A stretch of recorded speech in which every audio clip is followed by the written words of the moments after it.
Hello mga ka-busy mind. So ngayon, ang ibahagi ko naman sa inyo ay itong alarm flasher. So tutunog ito at saka mag-blink yung ilaw. So makikita natin diyan, may nakalabel na fire. So ibig sabihin, isa itong device ng fire alarm system. So napaka dali lang itong wawiringan kahit walang diagram, alam natin kasi nakalabel na yung positive at saka negative or plus, minus. So, bubuksan natin para makita natin kung ano ang wiring connection dito. Yan. So, dito, makikita natin sa likod, yan, ito yung terminal ng ating alarm flasher. Yan. So, dito, may nakalabel na uh, H plus, H minus, S plus, S plus, S minus. So, ang wiring connection dito ay gagamit tayo ng S plus kasi sounder ito. So, sound at ilaw ang tutunog, sound at ilaw ang gagana sa device na ito. So, sa pag-wiring dito, positive S, negative S. So, wag nating ilagay dito sa H kasi hindi gagana ang ating sounder. So, disable dito ang kalagay kapag H ang ating gamitin natin sa wiring connection. Ganyan ang pag-wiring. So, napakadali lang ito.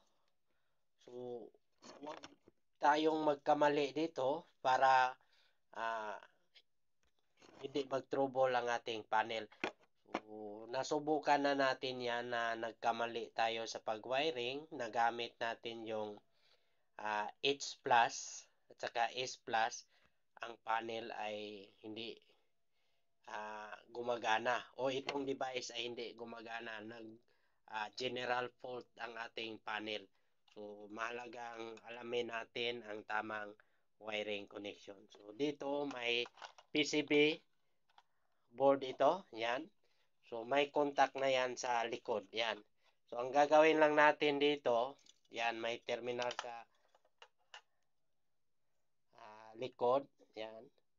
So, i-slide lang natin yan. So, sa paglagay nitong frame, so, may nakalabel dyan na top. So, ganyan ang pag-set up natin.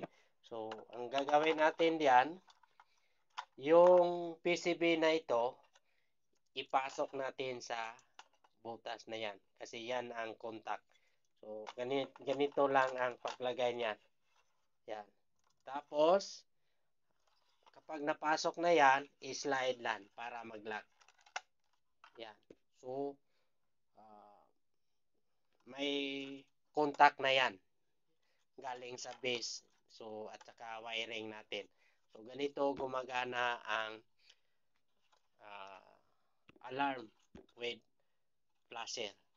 So, kapag nailagay na natin ito, lagay natin yung cover. Ang itsura niyan ay ganyan. So, iilaw at saka tutunog ito. Napakalakas ang tunog dito. So, kadalasan ito inilagay talaga sa labas ng isang electrical room or server room para ma-inform ang mga tao na kung sakali may mangyari na sunog sa loob, malalaman ng mga tao. Okay, kung may idea ka sa mga fire safety, paki-share naman sa comment section. Okay, bye-bye mga ka-busy mind.